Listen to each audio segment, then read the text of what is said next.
Hay un poco de confusión en la gente, todavía faltan 25 días para la elección, pero nosotros estamos con Claudia Catalín. Muchas gracias, Claudia. No, por favor. Ella fue secretaria del Tribunal Electoral y además tiene una gran vocación docente para poder ayudarnos a dilucidar un poco de qué se tratan estas PASO que tenemos tan próximas y qué es lo que vamos a elegir los santafesinos. Si querés, Claudia, podemos empezar por eso. Bueno, un poco. ¿Qué categorías se ponen en juego? Sí, es muy interesante lo que dice la gente en la calle, el diagnóstico que hace, porque esto evidencia que tenemos que estar permanentemente explicando, recordando, renovando el conocimiento en materia electoral, porque es un compromiso ciudadano que tenemos al momento de elegir a nuestros representantes. La primera elección es la de las PASO, como bien algunos decían, son las primarias abiertas, simultáneas y obligatorias, que en nuestra provincia tienen la particularidad de que todos votamos en las internas, exactamente, porque son obligatorias. Así que todos podemos opinar para ver quiénes son los mejores candidatos que llegan por las alianzas, partidos o frentes electorales a competir en las generales. Aquí en las primarias, que van a ser el 28 de abril, tendremos el sistema que usa la provincia de Santa Fe, que es el sistema que usa el mundo a la hora de las elecciones, que es el sistema de boleta única por categoría que tenemos implementado desde el año 2011 en nuestra provincia de Santa Fe, que fue la primera en el país en usar este sistema y en implementarlo. Con éxito, porque todas las organizaciones que han evaluado el desempeño, incluso la OEA, CIPEC, y todos los observadores siempre han destacado el buen desempeño que tiene nuestra boleta única en materia electoral para los ciudadanos reales que van a votar. Y en esto vamos a encontrar las 5 categorías electorales que están en juego, que son la de gobernador y vicegobernador con boleta verde, la que se identifica con la letra G, la de diputados, que se identifica con la letra D y es color naranja y que va a ser bastante grande porque hay unas cuantas listas, así que va a ser de las boletas más grandes, es una hoja A3, o sea, 2 hojas A4 de las que usamos normalmente en oficinas juntas. Luego tenemos los senadores, que son los 19 senadores departamentales, las boletas son azules, una para cada departamento. Luego tenemos las intendencias con la boleta roja y tenemos a los concejales con las boletas amarillas, que es el mismo color que usan también las comisiones comunales, que también renuevan ellos cada 2 años a las autoridades locales. Así que todo eso vamos a tener en las 5 boletas que vamos a recibir al momento de acreditarnos en la mesa. Vamos a ir al box. Yo que estoy todos los días hablando con la gente, me encuentro que se confunden si es nacional con sobre, boleta única con sobre, sin sobre. Bueno, la boleta única no lleva sobre, es de color, está identificada, nos la dan, una por cada categoría, vamos al box de votación, donde en un espacio privado y donde además tenemos la ventaja de tener todas las listas exhibidas con todo el detalle completo, por esto de que la de diputados tiene 50 titulares y 10 suplentes. Bueno, esos nombres van a estar todos puestos en un afiche, en el box de votación, para que refresquemos si tenemos alguna duda. Ahí marcamos una opción en cada boleta, solo una, yo puedo elegir una sola alternativa electoral, aunque sea una interna, no importa, es una siempre, porque si no el voto queda nulo si hago más de una elección. Hay gente que se confunde, bueno, pero si son primarias, distintos partidos, yo elijo una en cada uno, eso no, eso anula el voto. Anula el voto.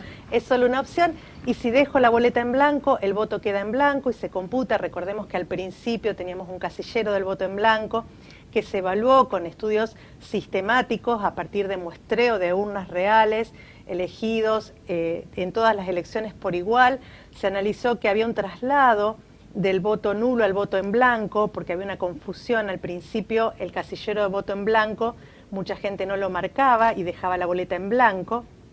Se hicieron estudios y se llegó a la conclusión de que en realidad la gente que quiere votar en blanco deja la boleta en blanco y el que quiere anularlo lo hace expresamente, eligiendo más de una opción, escribiendo leyendas, tachando todo. Bueno, esas son formas de anular el voto, que esperemos no sea así, porque siempre es importante elegir a nuestros representantes. Y bueno, en el box marcamos una marquita en cada boleta, las doblamos, que también en el reverso tienen indicada la forma de doblarse, porque de esa forma pueden ingresar a la urna, que tiene 5 boquitas, y están identificadas por las letras que recordábamos y los colores, y allí tengo que dejar cada una, y con eso habré emitido el voto en las PASO. Ahora, Claudia, para que quede bien en claro la gente, sí, hay que hacer una sola marca por categoría. Exactamente. No más. No más. Mucha gente se piensa por ahí que hay que, bueno, me gusta este y voto. Sí, es el error más frecuente. Marcas, por eso la boleta queda impugnada en estos casos. Claro, se anula la boleta, el voto es nulo. Entonces, por eso recordamos siempre, es una sola marca por boleta.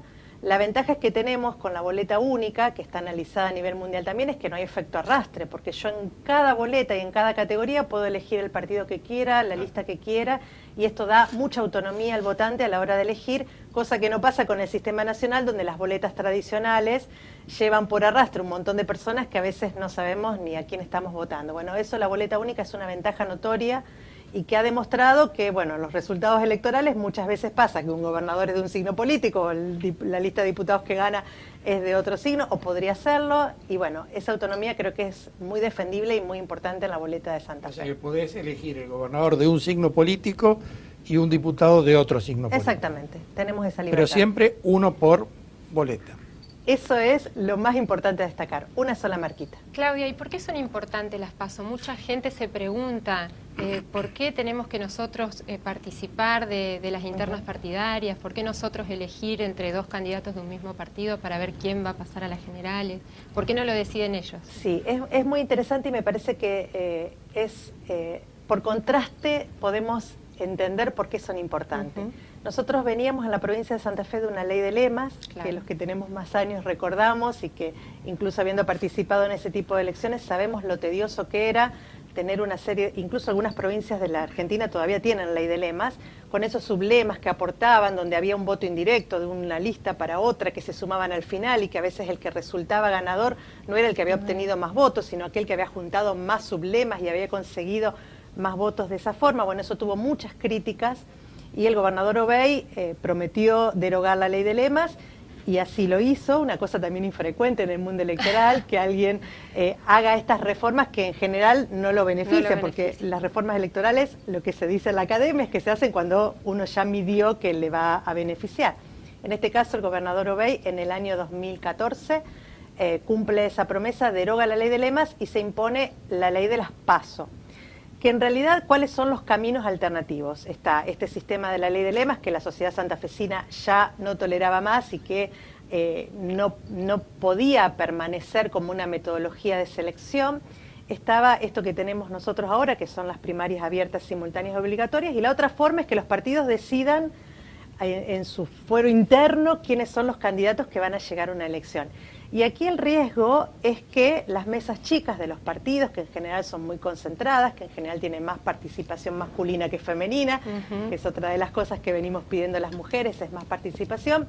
En general esas mesas chicas deciden entre pocas personas quiénes son los que conforman las listas. Entonces eso también termina siendo injusto, porque muchas personas pueden quedar en el camino aún con mucha vocación y con muchas ganas de participar en una elección. Entonces, la salida, que hasta ahora parece la mejor, que siempre es perfectible y siempre podremos seguir encontrando la forma de mejorarla, son las PASO, que en realidad, bueno, dentro de cada partido frente, aquel que tiene ganas de ser candidato, arma su lista, consigue los avales, define sus logos, y allí va en una boleta única dentro de una alianza o frente a competir para luego definir entre los que están en ese mismo frente quién llega a las generales. Que de hecho este año se dio esto de que en las mesas chicas decidan a los candidatos, cuando en elecciones anteriores todos decían, bueno, lo mejor es ir a una interna partidaria. En este caso hay dos de los grandes partidos que compiten que eligieron a sus candidatos, no tienen interna directamente. En esto hay diferentes estrategias partidarias o frentistas. Hay algunos estudios de diferentes politólogos que dicen que cuando la interna, o en las primarias se da una interna muy sangrienta, por decirlo de algún modo, o muy conflictiva, eso en general hace que se pierdan votos para las generales, porque queda tan sensible esa disputa al interior del partido que una primaria a veces puede perjudicar al interior. Y hay otros casos donde los partidos creen que con una sola lista sólida, conformada por consenso, bueno, tienen más chances de mejorar su expectativa para las generales. Acá tampoco hay una norma expresa que diga sí o sí tienen que presentar gran cantidad de listas o una cantidad de X. Es libre para cada estrategia partidaria y de alianzas. Por eso veremos después cómo les va, porque también en cada proceso electoral la sociedad va cambiando, esto que decíamos, estamos en un proceso de cambio que genera incluso muchas incógnitas. Bueno, ¿cómo va a resultar esta primaria? ¿Qué va a pasar de aquí a junio cuando sean las generales? Yo creo que la idea originaria estaba buscar un perfeccionamiento de la democracia, en el sentido de buscar la mejor selección posible de candidatos. Porque esos candidatos, por más que pertenezcan a un partido político, si finalmente son elegidos, van a ser los que encabecen un proceso que nos involucra a todos, o sea, van a ser el gobernante de todos nosotros. Con lo cual, si va a ser de todos nosotros, no solamente a los miembros del partido le interesa buscar sus candidatos, sino que al conjunto de la sociedad le interesa que ese candidato sea el mejor posible dentro de ese sector. Sí.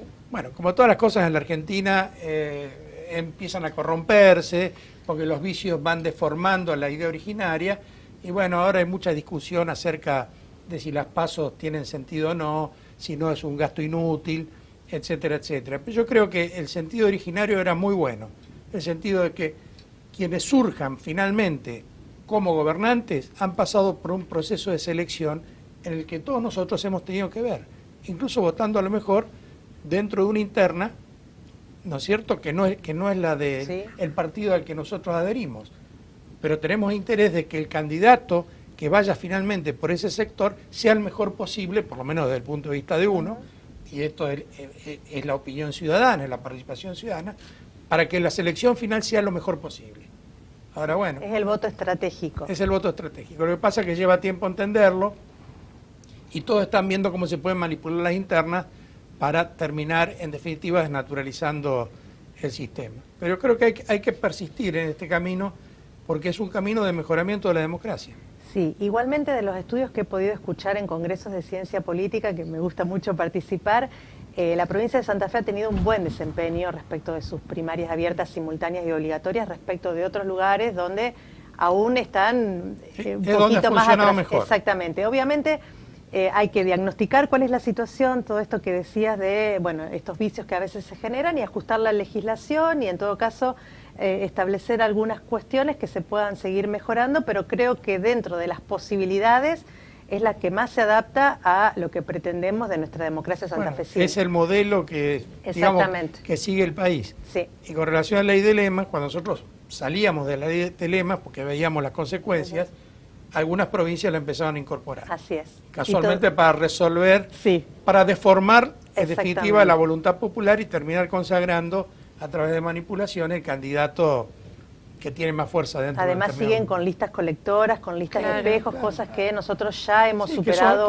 Que son sistemas muy imperfectos, muy perturbados por las manipulaciones de los que manejan el partido. En fin, este sistema beneficia al ciudadano en la medida que el ciudadano se asuma a sí mismo como tal. Como protagonista. Sí, para lo cual hay que tratar de meterse un poco en qué significan las elecciones, porque si uno ni siquiera sabe qué es lo que va a votar, yo digo, yo me levanto esta mañana y voy y pongo el voto al que salga, bueno, no estoy cumpliendo mi papel de ciudadano y después no tengo tampoco entonces derecho a quejarme de las consecuencias de votar de esta manera. Hay que ser consciente. Ningún sistema reclama más conciencia que la democracia, que es un sistema abierto, que da juego a todo el mundo, pero que implica niveles de responsabilidad importantes. Y también ser conscientes que no todos pasan a las generales, que hay ciertos requisitos que marca la ley para después poder estar presente en las generales. Sobre este punto, perdón la interrupción, quería preguntarte, el tema de los famosos umbrales electorales, que por ahí a la gente no le interesa tanto, es más interesante para los partidos, para los propios partidos, porque es el límite de porcentaje que hay que pasar para acceder a las elecciones generales. Sí. Bueno, ¿Cómo se determinan los umbrales electorales? En la provincia de Santa Fe tenemos una ley que es también la que generó todo esto de las campañas que paga el Estado, que también es una cuestión de equidad electoral que es muy interesante a la hora de la competencia. Pero bueno, allí están estos umbrales, estos pisos electorales, que lo que establecen es un mínimo de votos que tienen que acceder los partidos o frentes para poder encontrarse luego en las generales. En nuestra provincia el umbral es el 1,5 de los votos del padrón, es decir, tenemos un piso que relativamente puede ser alto en algunos casos porque no es sobre los votos válidos como es a nivel nacional, que normalmente el padrón tiene un 100% de electores, va un 76 o 78% de las personas a votar y de esos votos los válidos son excluyendo los nulos, entonces de eso es un 1,5. Bueno, no, para los cargos electivos de la provincia de Santa Fe, el 1,5 es sobre el total del padrón del distrito. Esto es, para dar un ejemplo, gobernador y vice, es sobre el total del padrón de la provincia, lo mismo para diputados, los senadores para sus departamentos, los intendentes para sus municipios, y así en cada caso particular. Ese es el primer piso que tienen que pasar las alianzas, partidos o frentes para poder acceder a estar en las generales. O sea, voten o no el 100% de los ciudadanos. Exactamente, es sobre el total del padrón. Que bueno, es la diferencia de criterio que tenemos a nivel nacional, donde es sobre los votos válidos. Claro. A ver, para poner un ejemplo y que la gente entienda, sobre 100 votos, 1,5 de esos votos calculados sobre el padrón distrital, es decir, puede ser municipal, departamental o provincial, debe obtener cada fuerza política o coalición política para perforar ese techo y acceder a las elecciones generales. Exacto, si no queda en el camino. Y en el escrutinio se informa cuál es el porcentaje y cuál es la cantidad de votos para cada categoría y dice pasa o no pasa. Claro, tal cual.